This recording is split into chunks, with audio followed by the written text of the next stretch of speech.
BNP chairperson ও সাবেক প্রধানমন্ত্রী বেগম খালেদা জিয়ার সাথে স্ত্রীসহ সাক্ষাৎ করেছেন সেনাবাহিনী প্রধান জেনারেল ওয়াকারুজ্জামান।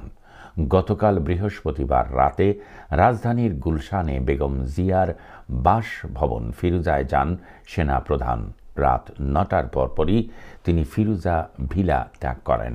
তিনি বেগম খালেদা জিয়ার স্বাস্থ্যের খোঁজখবর নেন। তিনি বলেন, বিএনপি চেয়ারপারসনের উপদেষ্টা কাউন্সিলের সদস্য মেজর জেনারেল অবসরপ্রাপ্ত ফজলে এলাহি আকবর স্বাগত জানিয়েছেন সেনা প্রধানকে। বিএনপি চেয়ারপারসন যেন দ্রুত সুস্থ হয়ে ওঠেন, এই দোয়াও তিনি করেছেন। উন্নত চিকিৎসার জন্য বেগম জিয়া খুব দ্রুতই যুক্তরাজ্যে যাওয়ার কথা রয়েছে। ৭৯ বছর বয়সী বেগম জিয়া নানান জটিল রোগে ভুগছেন।